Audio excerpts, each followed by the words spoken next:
एक घटना घडली छत्रपती शिवाजी महाराजांच्या स्मारकाचा अपमान करत असताना. तिथं एक 4-5 महिला होत्या आणि त्या ताई आडव्या गेल्या. त्या अपमान करू देत नव्हते. आज परत एकदा बोलते, हे जे काही लोक होते ना, काही जातीतले लोक, त्यांनी छत्रपती शिवरायांच्या स्मारकाची विटंबना करत होते, नीच लोक.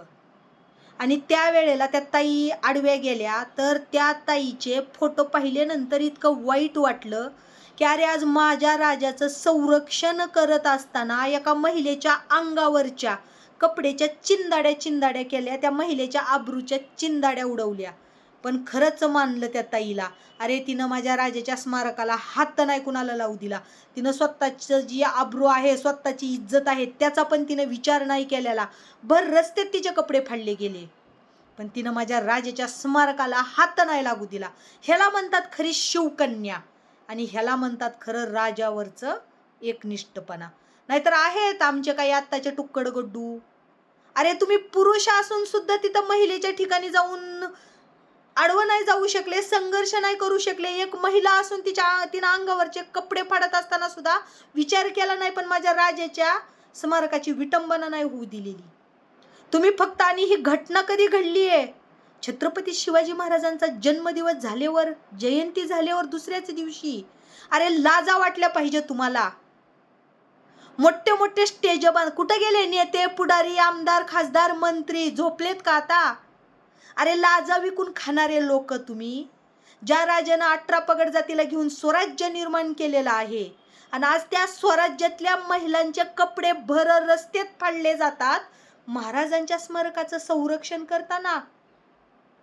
कुठे गेले दाढी मिशा वाढवून कपाळाला चंद्रकोर लावणारे शिवभक्त? तुम्ही गप्प राहणार आहेत का? त्या ताईची एवढी आबरू गेलेली आहे, याचा तुम्ही काहीच म्हणजे तुम्हाला जरा पण काय वाटत नाही का? आहेत हो, आमच्यातले आहेत ना काही जण, स्वतःला 96 कुळी मराठा सांगतात, स्वतःला हिंदू सांगतात, आणि असा विचार करतात की जाऊ दे बाबा, कुणी त्या लपडेत पडा, काय करायचंय आपल्याला, आपलं तर व्यवस्थित चाललंय ना घरात, आपण तर खाऊन पिऊन आनंदात आहोत ना. पण अरे लाजा वाटू द्या. आज तुम्ही तुमच्या घरात सुखरूप खाऊन पिऊन आनंदात जे आहेत ना, ते छत्रपती शिवाजी महाराजांमुळे आहेत. छत्रपती शिवाजी महाराजांनी त्यांचं आयुष्य घालवलेलं आहे पूर्ण.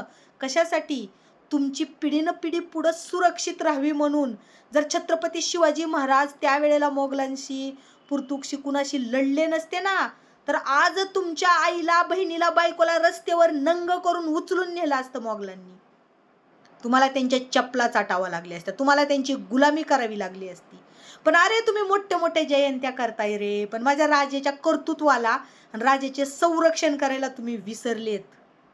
लाजा सोडून दिल्या रे तुम्ही. मोठे मोठे स्टेज करताय, मोठे मोठे डीजे लावताय. काय तुमचा डीजे लावण्याचा उपयोग आहे? जर एका महिलेला छत्रपती शिवाजी महाराजाच्या स्मारकाचं रक्षण करावं लागत असेल तर आज त्या रणरागिणीने दाखवलेलं आहे की छत्रपती शिवाजी महाराजांचं रक्त आत्ता पण आमच्या अंगात सळसळतं. आमच्यासाठी राजे आमच्या आबरूपेक्षा आणि इज्जतीपेक्षा सुद्धा महत्त्वाचे आहेत. आज त्या रणरागिणीने दाखवलेलं आहे. तुम्ही फक्त गाडीला झेंडे बांधा आणि कपाळाला चंद्रकोर लावा, डीजे लावा, 2-4 दारूच्या बाटल्या आणा, प्या आणि महाराजांच्या मिरवणुकीत नाचा. तुम्ही ह्याच कामाचे आहेत. जर तुम्हाला इतकं जरी काही वाटत असेल ना, तर जागे व्हा.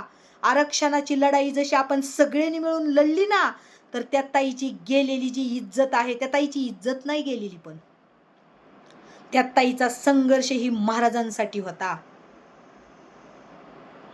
आणि ताई कपडे फाडले म्हणून वाईट नको वाटून घेऊ, कारण जन्माला येताना माणूस नागडाच येतो. त्यामुळं ना, तू खरंच खूप शौर्याचं काम केलेलं आहेस.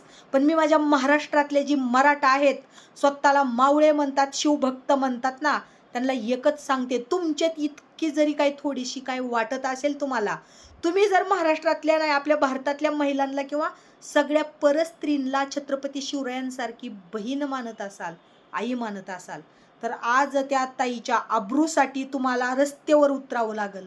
जसं की आपला कोट्यावधी मराठा समाज आरक्षणाच्या वेळेस जरांगे पाटलांनी एक करून आपण रस्त्यावर उभं राहिलो ना, तर ह्या महाराष्ट्राचे रक्षण करते छत्रपती शिवाजी महाराज. आज त्यांच्या स्मारकाची विटंबना होत असताना ज्या ताईनं संघर्ष केला, स्वतःचे कपडे फाटले, तिचं शरीर दिसलं गेलं रे. आज त्या ताईच्या इज्जतीसाठी, त्या ताईची कपडे ज्यांनी फाडले, ज्यांनी कुणी हे कांड केले, त्यांना कठोरात कठोर शिक्षा मिळवून देण्यासाठी आज आपल्याला रस्त्यावर उतरायचंय, हे विसरू नका. आता तुम्ही म्हणसाल, कारण तुम्ही फक्त बायकांना टार्गेट ट्रोल करणारे आहेत बरं का आमच्या सोशल मीडियावर. ओरिजिनल हिंदू मराठा आहेत हो, ओरिजिनल हिंदू मराठा आहेत. फक्त ते महिलांना येऊन कमेंट करू शकतात की तुम्ही पण काय मोबाईल पुढे बसून नुसतं बोलताय. पण मी तुम्हाला असं नाही म्हणणार की प्रत्येक वेळा तुम्ही महिलांना पुढे करताय म्हणजेच बांगड्या भरा, कारण बांगड्या हे भरणं म्हणजे कमीपणा नाही. खूप ताकद आहे बांगड्यांमध्ये आणि आज ती ताकद त्या ताईनं दाखवलेली आहे. त्यामुळं ना विचार करा ह्या गोष्टीचा.